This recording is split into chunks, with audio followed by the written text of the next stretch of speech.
My name is Nick Gentile. I'm an ordained Christian minister who lives in Rochester, New York. In March of 2016, I discovered Marvin Lewis Guy's story after finding a Change.org petition that was created to raise awareness about Marvin's case, with the hope of helping to set him free. In light of what I read in the petition, and from some other sources about Marvin's situation, I decided, as a video producer, to create a video with the same intent in mind as the petition. That was to raise as much awareness as possible in order to galvanize as much of the public as possible to take whatever action possible with the hope, Lord willing, that Marvin will be freed from jail, prison, and most importantly, saved from the death penalty. Instead of going into detail about Marvin's case now, I've included a link to the video I created, so check that out. I've also included links to articles about Marvin's situation. Now, months after I made the video, I connected with Marvin and we've since communicated several times by letter and a handful of times over the phone. However, over the last several months, even though we've exchanged some letters since we last spoke with one another, we haven't been able to connect over the phone for quite some time. The only way we can speak is if Marvin calls me. So the only way that I'll know ahead of time that Marvin is going to call is if he sends me a letter, and in the letter tells me what day and time he's planning on calling. However, the Bell County Jail in Bell County, Texas, where Marvin is jailed and awaiting trial, has messed with his mail for months, as you'll hear in the following audio recording featuring Marvin, and therefore I haven't received a letter from him over the last 5 months. So when he's called, I've missed the calls because I didn't know he was going to call.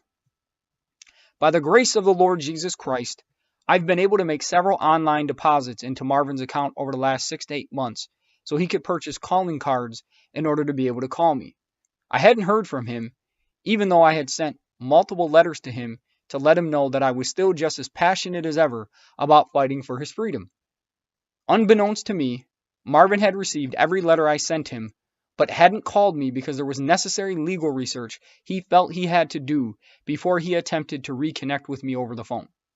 During that time, he'd save that money I sent him so he could purchase those calling cards, so that he and I could talk, which I would record in order to give Marvin a platform to get his story out to the world.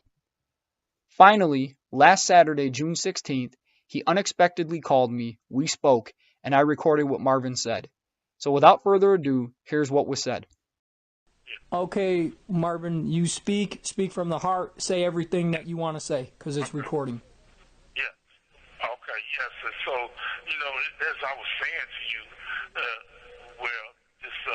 I'm having basically problems right now, basically getting my lawyers to file the necessary motions in my case.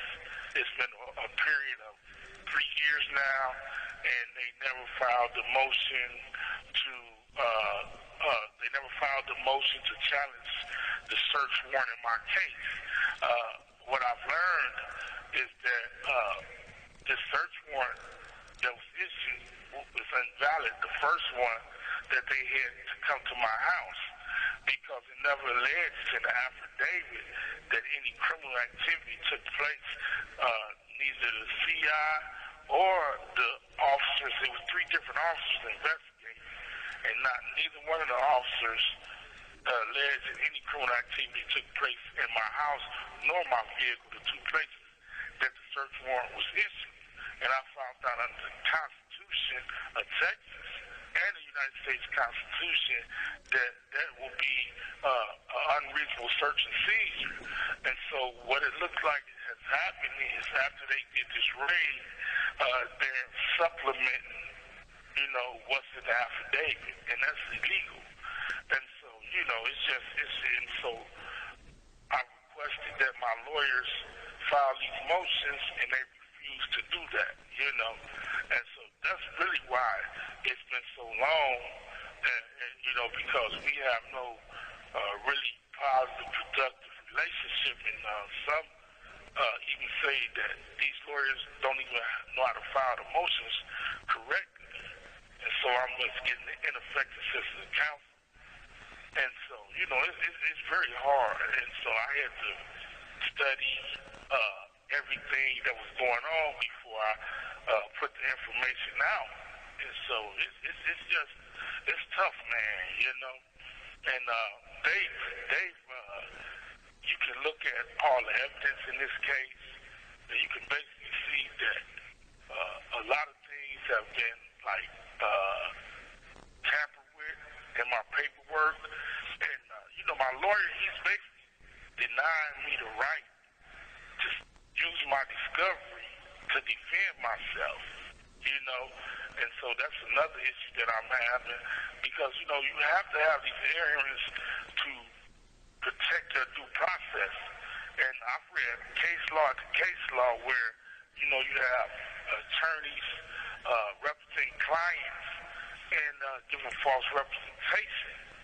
And he's continuing to pursue an unavailable defense for me. My attorney, Carlos Garcia, he wants to pursue an issue of self-defense. And under the penal code, that's an unavailable defense. And I've requested that he pursue the defense of necessity and say that my actions were based on a split-second decision without knowing, you know, that it was police officers that I was defending myself against and that I was protecting my family for what I believe to be apparent danger, you know. And so, I mean, and he refused to, you know, want to go in, and it's been like 3 years, and he's continually came to me pursuing this self-defense theory. You understand? And so it's just hard, man. It's just no communication. And so, yeah. And, okay, so other than that, man, so Marvin, so when they came, they did a no-knock raid, and they did not announce themselves, correct? They didn't identify themselves. Yes. No, they didn't. The police And, were, the police were talking about, right? Yes, one of the officers actually says in a DVD that when they hit the door the first time, they did not announce themselves, right? But I'm concerned if that evidence would ever get in because there's a lot of rules of evidence that go along with your cases. So a lot of times you don't know they make these rulings in back rooms without you knowing. And so if you go in court, and I don't really know because my lawyer refused to tell me what evidence is going to be in and what evidence is going to be out. And so this officer said himself that they did not announce. So, you know, it's a question to that, yes. And they did not announce. A lot of the officers say they heard, and a lot of officers said they didn't.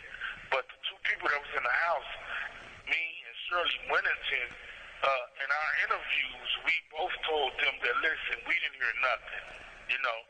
And so, you know, these raids are designed to shock the conscience, and they're designed to catch you off guard. You know, it's 5:45 in the morning, and this is a time that everybody is presumed to be asleep.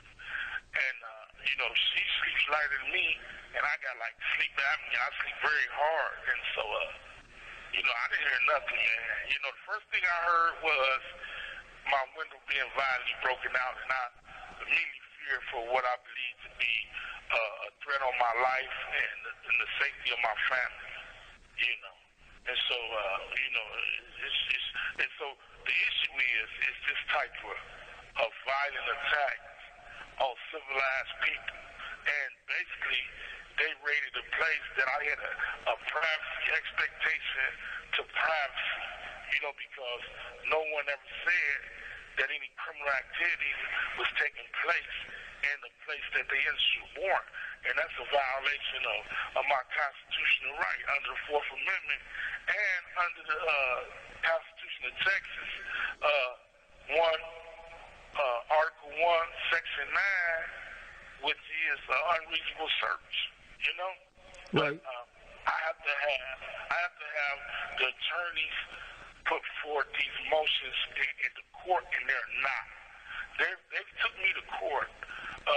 They've took me to court so many times, but they're going around the issues of my case. He's filed maybe 5 or 6 motions to compel, and he's filed motions to test the evidence in the case, but he's never attacked the real issues in my case, and that is the affidavit, the truthfulness of the affidavit, and he never even challenged the search warrant for the affidavit. So I'm asking him, man, what are you doing? You've been on my case over 3 years. How come you haven't, tackled these real issues, And so because, the appeal court have ruled constantly that you can't just bust into a person's house, if there's never no criminal activity there, But you got to understand the legal things that they do before you go to trial. If you don't know, these lawyers, they just violate your due process right, and they won't, tell you this or they won't tell you that. And, when you go in there, and so now I'm at the point where I'm really requesting to represent myself, And so I'm basically trying to get more information out to people because I need help, man.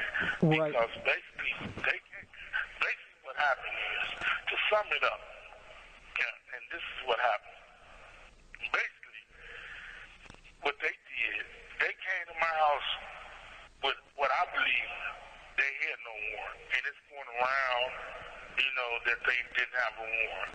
And if they did have a warrant, like they say, it would be deemed invalid because they gave no specifics of criminal activity that I did in the 4 corners of the affidavit. But this is also a very important point to highlight, is that you lived in a pretty violent area, right? A high crime area. And you even told me that prior to them doing this to you, that there was someone who broke into a woman's house and raped her or sexually assaulted her in your area. And so you had a valid reason to believe, because the police did not identify themselves, that this was someone who was intending on doing you and your girlfriend harm. You thought it was just some random burglar or someone in to assault you, to rob you, to hurt you in some way. Of course, you had no way of knowing it was the police because they did not identify themselves. So to me, that's the crux of the case. It comes down to that, is that they didn't identify themselves. You didn't know who this was. This could have been anyone under the sun. And so them not identifying themselves. And again, we have that prior case, the precedent that was set in the Henry McGee case. Right? The white gentleman in another part of Texas about 80 miles away, where they did a no-knock raid. They did not identify themselves. A police officer got shot in the foray and killed, and yet he got off. And he ended up going to prison anyways for drug-related crimes. But that's the point. Your situation and his parallel each other in many ways, but you're facing the death penalty and he got off. And so this is a corrupt situation through and through. And so, no, you talk, brother. I'm sorry. I just wanted to put that in there. Yeah. Well, see, what the thing is, and see, what a lot of people don't know about that is see, they would never know about the appeals courts or the Supreme Court would never know about Henry McGee's case because it got dismissed at the grand jury stage, right? And he had a fair grand jury hearing where I didn't. So what happened is he had an all-white grand jury where his girlfriend and him had a chance to testify.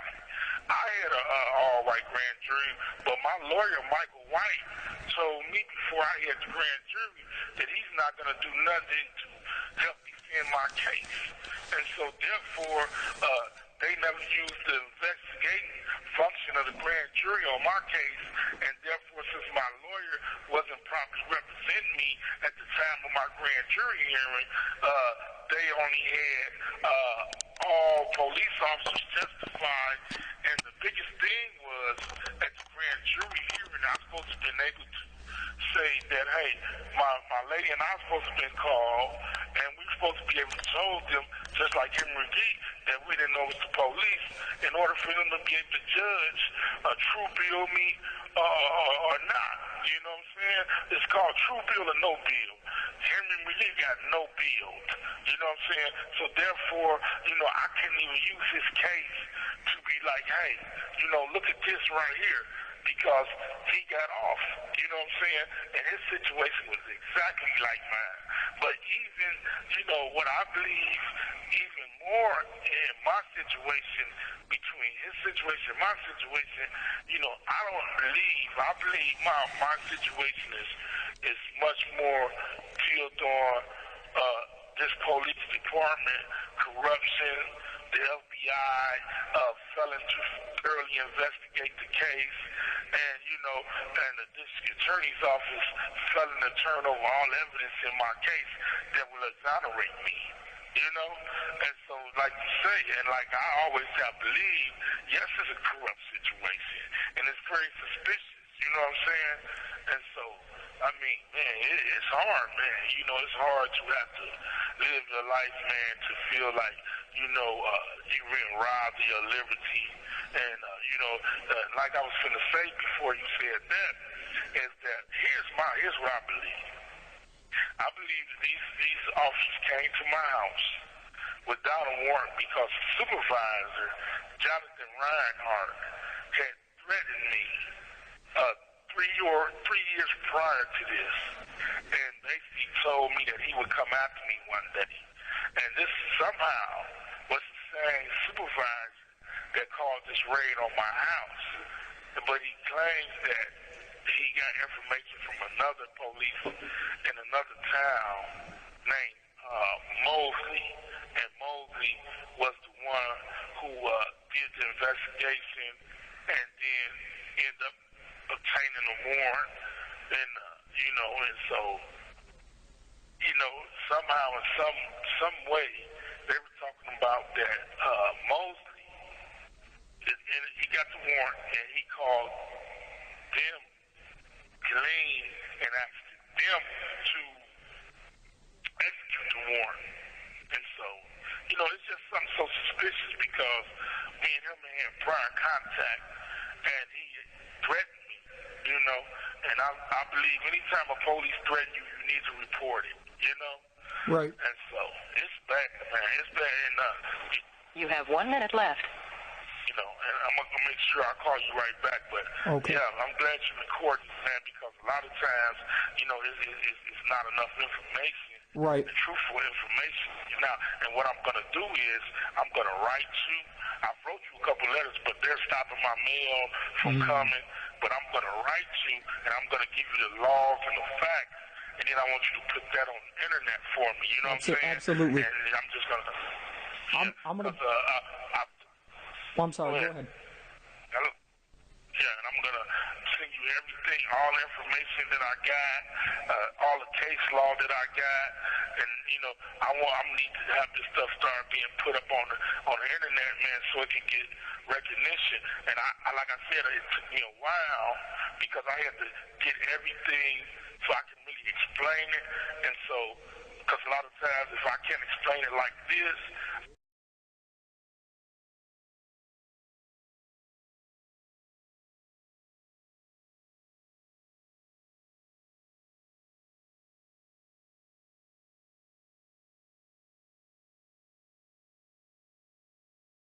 we got a lot of time, man, because you sent me $40, so you sent me $10 for a time, and I was like saving it up so that when I get all the information, I'll be able to talk to you and stuff, right, and give it to you all at once. But I also want to point out to you, and I've always pointed out to you that my lawyers are still giving me what you call false representation, because they lied to me about my right to have a firearm too. Right. And I wrote my parole officer, right? And he said, man, listen, what you talking about? He said, this case that you were now there on was a 1989 case, and they keep trying to tell me that I had a 5-year provision. He said, no, you were down there under a case under the old law, and you didn't violate no firearms right by having a firearm in your home. He said that law came out in 94, he said. He said, your case is in like 89, right? And so he basically told me, he said, man, listen, they're lying to you. So what's happening, man, is really bad, man. It's really an attack on the Constitution, man. You know, these lawyers, man, everything they tell me is a lie, man. Yes. I mean, I always go back and I point the law out to him. It's just like, you know, I'm not, you know, a fool. I can read and write and understand the English language, and then the law is not that hard to understand. You know, it's just the way that you apply it. Right. You understand what I'm saying? But when I have these attorneys attacking me for things that they're lying to me about, or they haven't fully investigated, you know, and then they have me put false information out, because when I talked to the guy from the New York Times, I gave him that bad information because they gave it to me. You understand what I'm saying? Right. And then I had to go back. Man. Everything, I go back and investigate myself.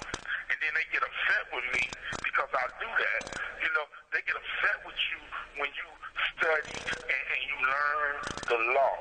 You know, and that's crazy, man. You know, so, I mean, it's to the point, man, where we're just, and then they just had put some people from Texas University of Texas on my case, and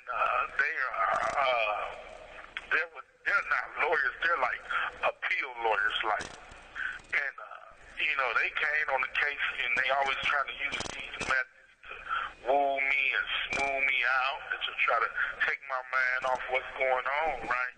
And so I told them, I said, listen, man, you know, you guys are not gonna, you know, do these little tactics against me and think that I'm just gonna not fight.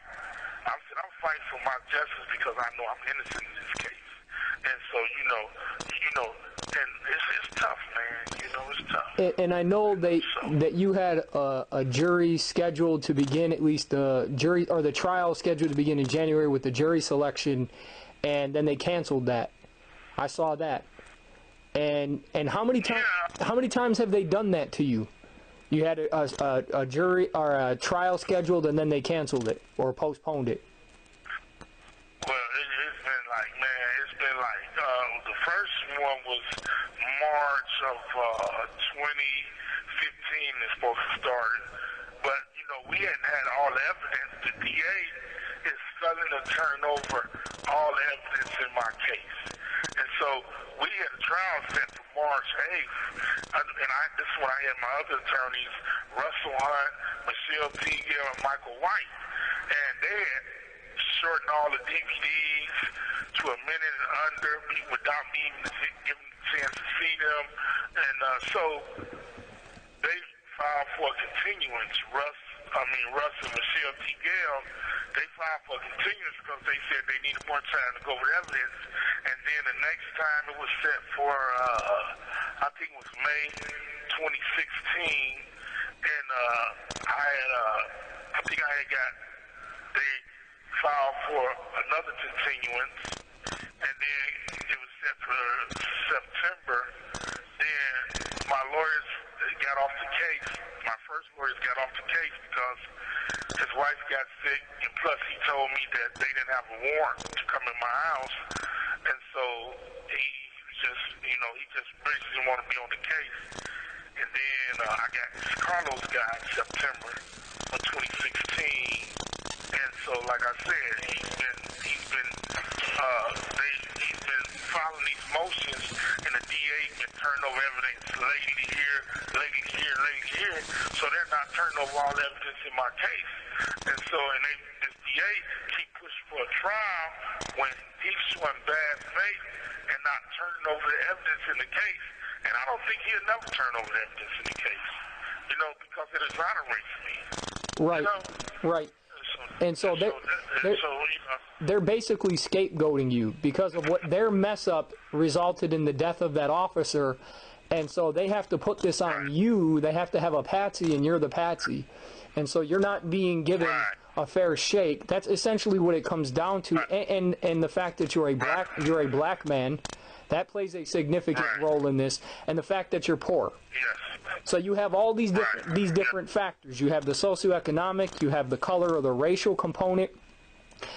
Even though I believe in one race, but you have the color component, and then you have the fact that they messed up, and because of their screw up, because of them breaking the law, one of their brothers in blue was killed. And so, yeah. Right.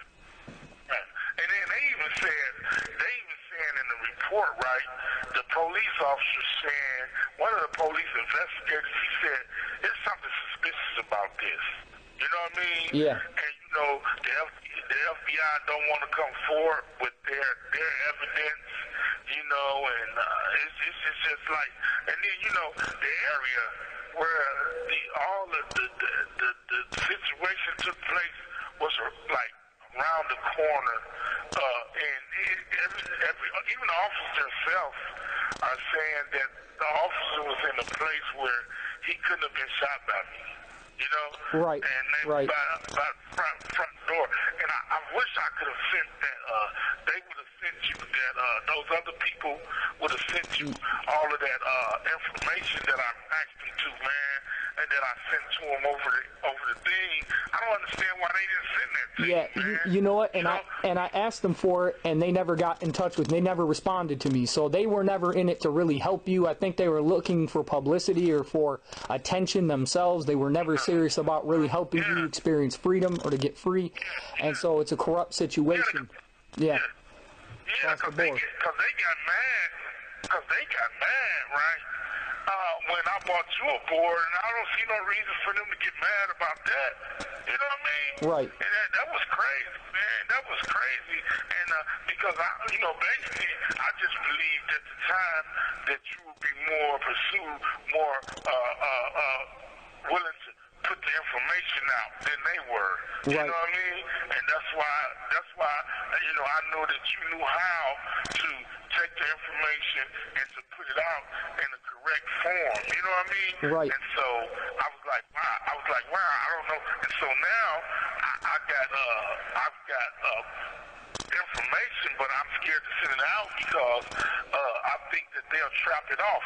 And I had this one guy, he just left, and he was out of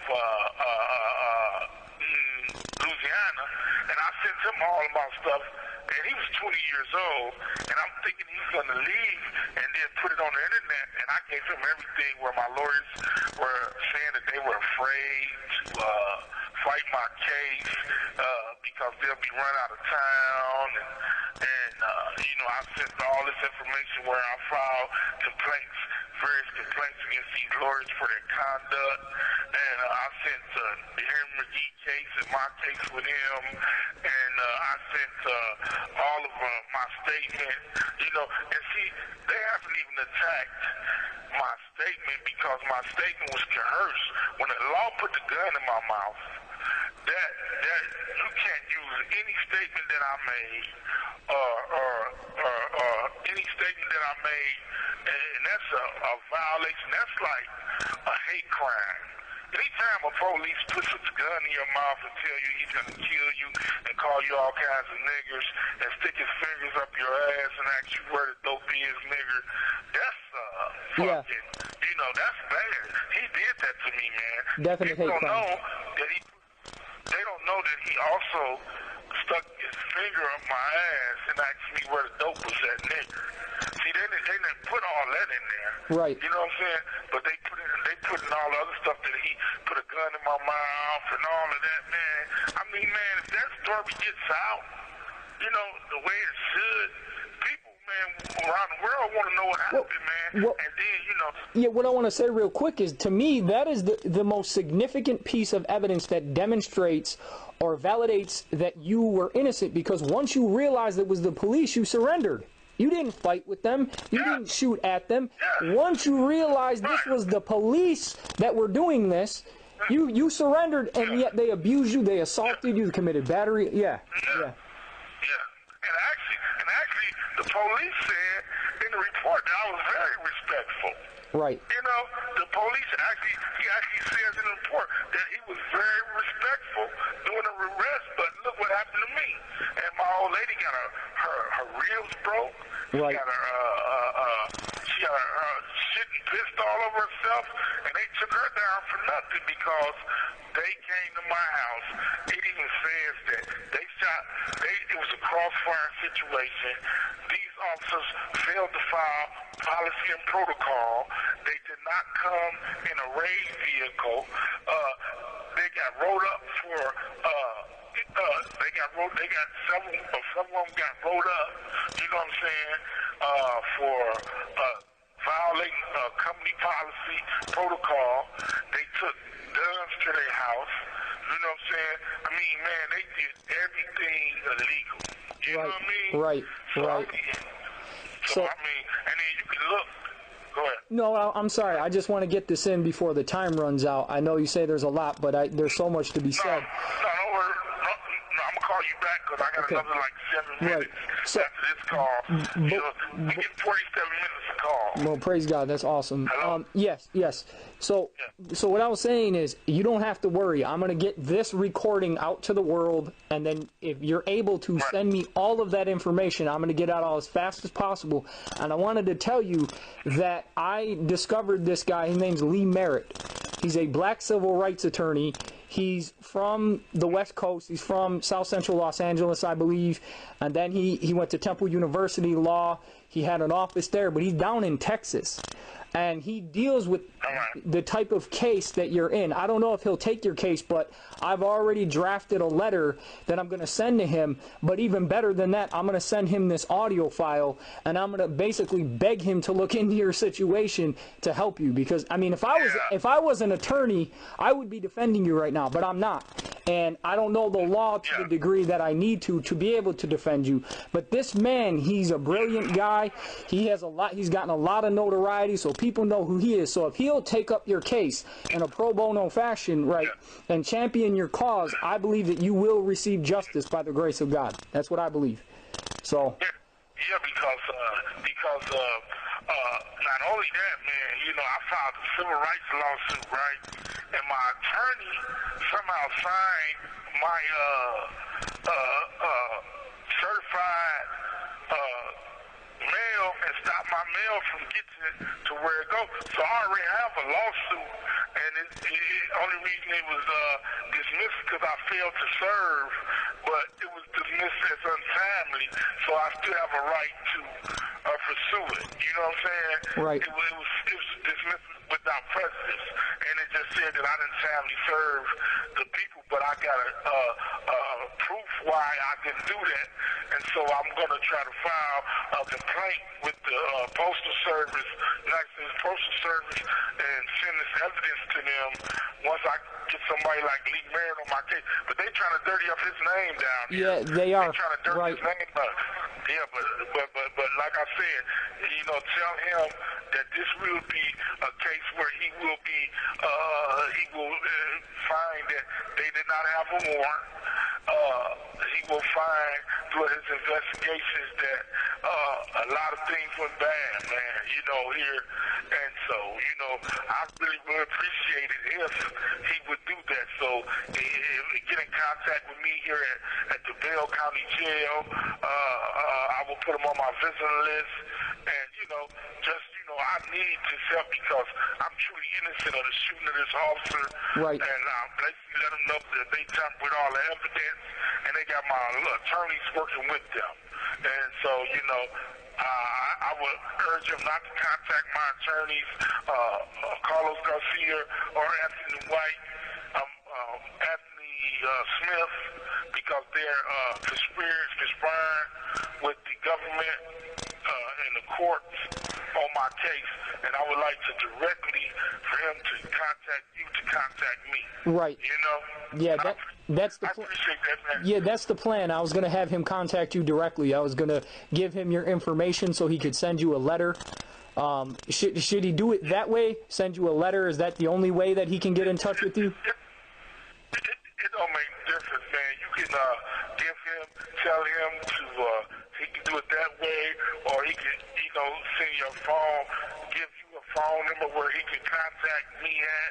I can contact him and I'll call him. Okay. It's however you want to do it. Okay. There's several ways that Right. we can get in contact, but we need to get this ball rolling Right. and start getting this information out because, I don't even have a court date, Right. Because I'm fighting, man. And so, I mean, it's a lot of information that my lawyer know that they got, but I just don't trust him, man, Right. Anytime somebody lies to me, man, about facts and circumstances of my case, I cannot trust that person. Anytime a person is trying to take you to trial on an unavailable defense, I can't trust that person. You know what I mean? Right. He is trying to set me up. And so what's going to happen is I'm going to have to defend myself.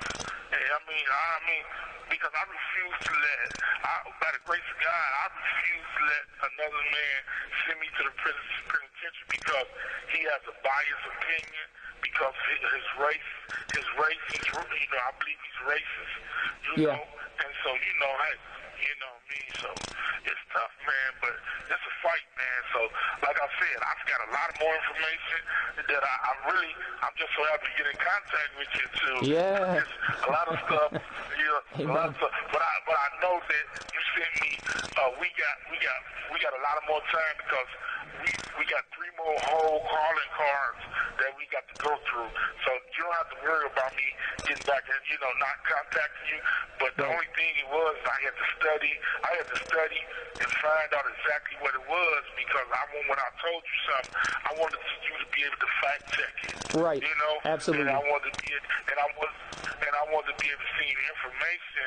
Also, case law that backs it up, and I'm going to be seeing some case law, and that you can get on the it's called a law library. They got a test master, legal research, test master legal research that I'll be using, right? And it has a lot of case law on there, and it just basically tell you the defenses that you can use and what you can't use and how to attack your case. And so, like I said, man, they're not attacking my case in a proper manner where it gives me a chance to have a best defense. And even if I'm convicted, I'll be exonerated by the appeal courts, because there was no probable cause for them to come in my house. You just can't say, hey, go in Memphis Dick to your house because somebody says that police said he seen him standing in the parking lot and cars pulling up to him and walking up to him. People pull up to me and walk up to me all the time. I was the old man in the neighborhood. I bought the kids ice cream and I gave them these kids sandwiches. I fed people and all that. You have 1 minute left. They told me I'm gonna call you back too after this. Yes. We have another 7 to 8 minutes, so I'm gonna call you right back. And so I feel good, brother, man. I pray God, man. I've been really praying, man. Yeah, same here, and I'm happy we connected, man, because I want to get this information out. I wanted you to know I'm still on your side. I'm gonna fight until you get out. Oh yeah, I knew that. Yeah. I knew that. I knew that. I never doubted that. It's just the fact that I had to do a lot of research, ministry. I had to dig down in and find out what was going on, and just challenge these attorneys to do the right thing. So it's a fight, man. It is. Trying to get these attorneys to do the right thing, and when and they work with a conflict with their own interests, and they can't. It's tough that they're getting money for the taxpayers, and they're taking that money and they're exploiting it, and they're.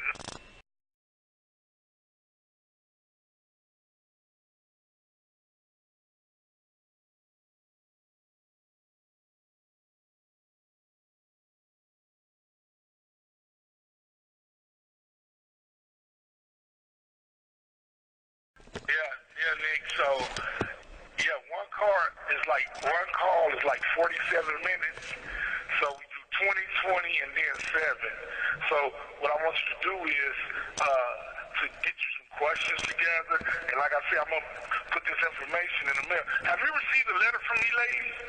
Not in a while. Not in a while. See, They've been withholding they're the mail. stopping my mail. Yeah. They're stopping my mail. I wrote you several letters, and they're stopping my mail from reaching people because this is the only outlet that I got now. You know, I'm going to try to send you some mail. I'm going to send it out Monday. And you let me know. I'm going to call you next Sunday. Okay. Next Saturday. Okay, sounds I'm going good. to call you next Saturday. So be looking for my phone call. And also, you know, you can have other questions, but I'm going to write you Monday. And when I call you Saturday, let me know if you got my letter because my family said they haven't been, they send me letters I haven't been getting. They really fucked up, man. And you know, it's one officer down here that's talking about how bad they fucked up this DA is. I'm going to send you a copy of his letter, too. You know, a copy of what they saying about the DA and stuff like that. It just shows that, you know, how he's you know, fucking up, man, you know? Yeah, yeah. So, yeah, man, I'm you know, I'm not, excuse my language, but I'm happy to have got in touch with you, man, you know? Yeah. But like I said, you know, your question is, the bottom line is they just resetting because my lawyer, I think he has the information, but I think he's just colluding with them. Well, I want to say this. I want to say this real quick, brother, so I can get this in. On the Facebook page that was created for you called Justice for Marvin Guy, someone posted that they got in touch with. They were able to connect with the receptionist at Carlos Garcia's office when they asked about your case. She knew nothing about your case at all. And you know, obviously that's a case of, it just shows he doesn't give a damn, that this is a corrupt situation, that they're a part of the system, and they're railroading you. Right. This was going on, I think. They trying to make it seem like I switched lawyers or something like that, and they might, man, it's so much corrupt. Oh, is that right, man? Yep. Man, make sure you put that in there, man. Yeah. Make sure you let people know that too, man. You know, because you know, he's corrupt, man. He's corrupt, man. He's been doing a lot of corrupt stuff to me, man. You know, and I don't know what's going on. I don't know if they changed lawyers or not, or if they just got him as a puppet lawyer, and you know, something's going on, man. Oh, is that right, man? I didn't know that. Yeah, someone posted that. Someone posted that on the Facebook page that was created to champion your cause for freedom, and I was like, well, it's not a surprise to me. I already know they're railroading you. That's obvious, but that's just good to know. That's just makes it even more obvious. You know, this is more evidence that this man is not serious about getting you freedom or getting you justice. So, so with the short time we have left, brother, what do you want to say to those that are going to hear this? What else do you want to say? I want to say, man, I want to say, man, to all the people out there that, you know, I'm innocent, and I also want to say that, man, you know, I really would like for all the people, man, to come together, man, and we need to get this investigated for not only me, for this officer's family. He was a good officer, and they have turned their back on him and basically gunned him down in front of my house and basically just said, you know, walked away from him, you know. And, I mean, this officer, I know him. You know, I don't have any personal issues with anybody that will make me want to do anything like this. And I just need the people's support for not only myself, but also for this officer's family and truth, you know, and justice and real justice and not this social justice that's being passed out, you know, by these elected officials down here and these corrupt public defenders and this corrupt district attorney's office. And so I like to say once again, thank for all the people that supporting me. But we need to come together and get stronger support to get this message of injustice out. And I would like to pray and thank everybody and thank God for giving me a minister Gentile, for giving me a platform to be able to express my case. And it's by the blessings and grace of God that this is happening. I believe, and I can just feel the magnetism, the grace through the phone. And I just thank you guys. And I thank you too, Minister, for, just being there and doing the Lord's work, man, for justice. I thank you for that. And brother, what can people do to help you? What action can they take to help you? Specific action. Well, man, what I think they can do, man, is people can mobilize and come together as one. And we have a lot of people that's doing something here, there. What I think is people come together as a whole and a collective and bring all the resources and their thought together, then it'll be more productive. We don't need people just, you got somebody over here. We need all the voices to come together. We need all the voices to come together from injustice. That's what I think. Right. And we need to get it together. And we need to get it together like that, because divided, the word's not going to get out. But I'll call you next Saturday, man, and everybody should come together as one, and we're stronger to push the word of truth and justice. That's right. And so you stay strong. And I'll call you next Saturday, man. I look forward to it. Please take care of that. And Absolutely. I'm going to write a letter right now to you. And I'm glad you got some of the information. And I'll have more information for you that I hope to send you. And I have more information that I will, call you and discuss. And so you can pick any amount of words or questions that you might have for our next interview, too. And thank you very much. Oh, and look for Cornell X.